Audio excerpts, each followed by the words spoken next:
முன்னொரு காலத்தில் பரமன் என்பவர் வாழ்ந்து வந்தார். அவர் ஒரு சிறிய கிராமத்தில் ஒரு பழக்கடை வைத்து வாழ்ந்து வந்தார். பரமன் ஒரு முற்போக்குவாதியாக இருந்தார். ஒரு நாள் பழக்கடைக்கு ஒரு முதியவர் வந்தார். அவர், தம்பி, 2 தார் வாழைப்பழம் கொடுங்க. இதோ தருகிறேன் ஐயா, இந்தாங்க.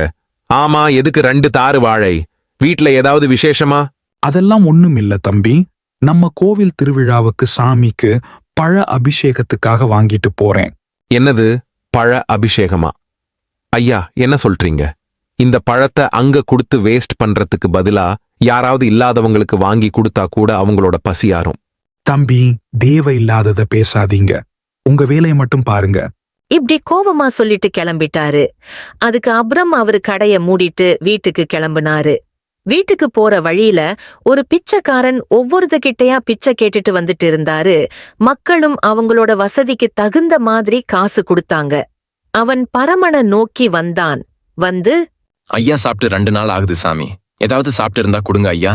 உடனே பரமன் அவங்கிட்ட இருந்த பழத்தை அவங்கிட்ட கொடுத்தாரு. கொடுத்துட்டு இப்படி கேட்டாரு. ஏன்பா, உனக்கு பசிதானே இருக்கு? அப்புறம் எதுக்கு நீ எல்லார்கிட்டயும் காசு வாங்குற?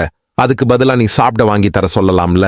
ஐயா, நான் சாப்பாடு தான் கேட்பேன், ஆனா அவங்க காசு தான் கொடுப்பாங்க. ஏன்னா சாப்பாடு வாங்கி கொடுத்தா நிறைய செலவாகும்னு பயந்துட்டு இப்படி பண்றாங்க போல. சரி, இவங்க கொடுக்கற காசை வச்சாவது கடையில வாங்கி சாப்பிட்டலான்னு போனா அங்கேயும் என்ன விரட்டி விட்டுறாங்க. ஏதாவது ஒரு கடையில தான் சாப்பிட கொடுப்பாங்க. அதன் இவங்க கொடுக்கற காசையும் நான் வாங்கிக்கிறேன். பழம் கொடுத்ததுக்கு ரொம்ப நன்றி ஐயா, நான் போயிட்டு வரேன் அப்படின்னு சொல்லிட்டு அந்த பிச்சைக்காரன் போயிட்டான். அவர் போனதுக்கு ஆப்ரம் பரமன் இப்படி சொன்னாரு. என்ன உலகம்டா இது? ஒருத்தன் சாப்பாடு கேட்டா காசு கொடுக்கறாங்க, சரின்னு காசை கொடுத்து சாப்பாடு கேட்டா அசிங்கப்படுத்தி அனுப்புறாங்க. இப்படி அவருக்குள்ளேயே பேசிட்டு வீட்டுக்கு வந்தாரு. வீட்டுக்கு வந்ததும் அவர் தன்னோட மனைவி கிட்ட நடந்தத சொன்னாரு. சரி விடுங்க, அவங்க எப்படியோ இருக்கட்டும், நாம சரியா இருந்தா அதுவே போதும். நாம யார பத்தியும் குறை சொல்லக்கூடாது. இப்படி 2 பேரும் பேசிட்டு தூங்கிட்டாங்க. இப்படியே கொஞ்ச நாள் போச்சு. ஒரு நாள் காலையில எழுந்து வழக்கம் போல பரமன் அவரோட கடைக்கு போனாரு. கடைக்கு போற வழியில ஒரு கோவில்ல நிறைய கூட்டம் இருக்கிறத பார்த்தாரு. அங்க இருக்க ஒருவரை கூப்பிட்டு இப்படி கேட்டாரு. தம்பி, என்ன இன்னைக்கு இவ்ளோ கூட்டமா இருக்கு? இன்னைக்கு எந்த விசேஷமான நாளும் இல்லையே. அதுவா அண்ணா, இமயமலையிலிருந்து ஒரு சித்தர் வந்திருக்காரு. அவர்கிட்ட ஆசீர்வாதம் வாங்குனா நல்லது நடக்குமாம். அதான் எல்லாரும் இங்கே இருக்கிறாங்க. அடப்பாவீங்களா, இப்படி சொன்னது யாருப்பா? எல்லாருமே அப்படித்தான் சொல்றாங்க அண்ணா என்று சரியான பதிலை சொல்லாமல் மலுப்பிவிட்டு சென்றான். பரமனும் மனதிற்குள் ஏதோ முணுமுணுத்துவிட்டு கடைக்கு சென்றான். அவன் கடைக்கு சென்றவுடன் அந்த சந்தையே வெறிச்சோடி இருந்தது. அங்கு ஒருவர் வந்தார். அவரிடம், தம்பி, இன்னைக்கு என்ன சந்தையில ஆளுங்களே காணோம், எங்க போயிட்டாங்க? அட, நம்ம இமயமலை சித்தரை பார்க்க போயிட்டாங்க. இன்னைக்கு அவர் ஏதோ சொற்பொழிவு நடத்துறாராம். இப்படி சொல்லிவிட்டு அவனும் கோவிலுக்கு சென்றான். பரமனுக்கும் அந்த சித்தர் என்னதான் சொல்லி மக்களை ஏமாற்றப் போகிறார் என்று கேட்க ஆரவமாக இருந்தார்.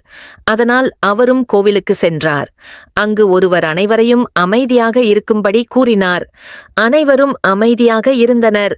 பின்னர் சித்தர் அங்கு வந்தார். வந்தவுடன், ஷம்போ சர்வமயம் அன்புடையவர்களே, இன்றைய இந்த நாள் எனக்கு பெருமை சேர்க்கும் நாளாகும். ஏனென்றால் இந்த நாளில்தானே உங்களைப் போன்ற ஒரு ஆன்மீக ஆர்வம் உள்ளவர்களை பார்க்க முடிந்தது. நான் இந்த ஊருக்கு வந்தது ஒரு பெரிய விஷயத்தை கூறிக்கொள்ளவே. இந்த உலகத்திலேயே மிகப்பெரிய முனிவர் நான்தான். என்னை விட சக்தி படைத்தவர்கள் யாரும் இல்லை. இவ்வுலகில் உள்ள அனைத்து கேள்விகளுக்கும் என்னிடம் பதில் இருக்கும். ஒருவேளை என்னிடத்தில் பதில் இல்லை என்றால் இந்த உலகில் எங்கும் பதில் கிடைக்காது. உங்கள் வீட்டில் எந்த பிரச்சனை வந்தாலும் என்னுடைய புகைப்படத்தை வாங்கி உங்களது வீட்டில் வைத்து பூஜை செய்யுங்கள். உங்களுடைய பிரச்சனை அனைத்தும் சரியாகிவிடும். நான் சொல்வதை செய்வீர்கள் என்றாள். உங்களுக்கு இறைவனின் ஆசீர்வாதமும் என்னுடைய ஆசீர்வாதமும் கிடைக்கும். இல்லை என்றாள். நீங்கள் மிகவும் கஷ்டப்பட்டு வாழ்வை இழப்பீர்கள். உங்களுடைய கஷ்டம் தீர வேண்டும் என்றாள். என்னை பூஜித்து நான் சொல்லும் நெறிமுறைகளை பின்பற்றினால் மட்டுமே முடியும். உங்களின் கஷ்டம் குறைய என்னுடைய புகைப்படத்தை வாங்கிக் கொண்டு செல்லுங்கள். அதன் விலை வெறும் 8 வராகன் மட்டுமே என்று தன்னுடைய உரையை முடித்தார். மக்கள் அனைவரும் என்ன ஏது என்று யோசிக்காமலே பணத்தை கொடுத்து படத்தை வாங்கினர். இதையெல்லாம் பார்த்து கொண்டிருந்த பரமன் இப்படி கூறினார். இந்த முனிவர் வேஷம் போட்ட ஆள் காசுக்காக தான் இப்படி செஞ்சிட்டு இருக்கான். இது கூட தெரியாம முட்டாள்களா இருக்காங்களே இந்த மக்கள். இவர்கள் எப்போதுதான் திருந்துவார்களோ? சிறிது நேரம் கழித்து அந்த முனிவரை தனியாக சந்திக்க பரமன் போனார். கோவில் உள்ளே அந்த முனிவர் இருந்தார். அவரை பார்த்து, சாமி, உண்மைய சொல்லுங்க. நீங்க உண்மையாவே முனிவர்தானா இல்ல நடிக்கிறீங்களா? என்ன தம்பி வளர்ற? தேவையில்லாம பேசாத. முதல்ல இங்க இருந்து போ. ஏன் சாமி கோவப்படுறீங்க? நீங்க உண்மையாவே முனிவர்னா, சக்தி அதிகமா இருந்தா நீங்க ஏன் உங்க புகைப்படத்தை காசுக்கு விக்குறீங்க? அத சும்மாவே கொடுக்கலாம்லா? அத உனக்கு சொல்லணும்னு அவசியம் இல்ல. நீ போ என்று அந்த முனிவர் கோவப்பட்டார். ஆனாலும் பரமன் விடவில்லை. மீண்டும் கேள்விகளை கேட்கத் தொடங்கினார். சாமி, கோவப்படாதீங்க. உங்களோட குரலை கூட நான் எங்கேயோ கேட்டிருக்கேன். ஒழுங்கா சொல்லுங்க, யார் நீங்க? முனிவர் சிறிது நேரம் யோசித்துவிட்டு பேசத் தொடங்கினார். ஐயா, இதுக்கு மேல மறைக்க முடியாது, நான் சொல்லிட்டேன். ஒரு நாள் உங்ககிட்ட ஒரு பிச்சைக்காரன் வந்து உணவு கேட்டான்ல, அவன்தான் நான். என்ன சொல்ற? நீதான் அந்த பிச்சைக்காரனா? எனக்கு ஒண்ணுமே புரியல, தெளிவா சொல்லு. ஐயா, நான் உங்ககிட்ட பழம் வாங்கி சாப்பிட்டு போனதுதான் கடைசியா சாப்பிட்டேன். அதுக்கு மேல எனக்கு சாப்பாடே கிடைக்கல. நானும் ஊர் ஊரா போனேன், இருந்தாலும் எனக்கு உணவு கிடைக்கல. ஒரு நாள் ஒரு கோவில்ல அன்னதானம் போட்டாங்கன்னு போனேன். அப்போ என்னோட தோற்றத்தை பார்த்து எல்லாரும் துரத்தி விட்டுட்டாங்க. அப்போ அங்க ஒரு முனிவர் வந்தாரு. அவரை ரொம்ப உருகி உருகி கவனிச்சாங்க. அதை பார்த்த உடனே தான் எனக்கு ஒரு யோசனை வந்துச்சு. நானும் இது மாதிரி மாறினா எல்லாம் கிடைக்கும்னு நினைச்சேன். அதனாலதான் நான் இப்படி வேஷம் போட்டுட்டு இருக்கேன். ஆனா இது தப்பு இல்லையா? ஒருவர் ஏமாத்தி பொழைக்க கூடாதுல்ல? ஐயா, நீங்க சொல்றதும் சரிதான். ஆனா எனக்கு இவங்களை ஏமாத்தி காசு சம்பாதிக்கணும்னு ஆசை இல்ல. எனக்கு சொந்தமா ஒரு உணவகம் வைக்கணும்னு ஆசை. அதுக்கான பணத்தை கேட்டா யாராவது தருவாங்களா? நான் ஒரு உணவகம் ஆரம்பிச்சு என்ன மாதிரி கஷ்டப்பட்டவங்களுக்கு நான் சாப்பாடு போடுவேன். என்னோட உணவகம் வெளியூர்ல தயாராகிட்டு இருக்கு. வாய்ப்பு கொடுத்தாதானே யார் இருந்தாலும் முன்னேறுவாங்க. வாய்ப்பை கொடுக்காம அசிங்கப்படுத்திட்டே இருந்தா எப்படி முன்னேறுவாங்க? அதனாலதான் எனக்கான வாய்ப்பை நானே உருவாக்கிக்கிட்டேன்.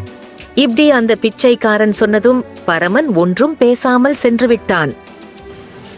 ஒருத்தனை கேவலமாக பேசுறது, அசிங்கப்படுத்துறது ரொம்ப ஈஸியான விஷயந்தான். ஆனால் அவனுக்கு தகுதி இருக்கா இல்லையான்னு வாய்ப்பு கொடுத்தாதானே தெரியும்.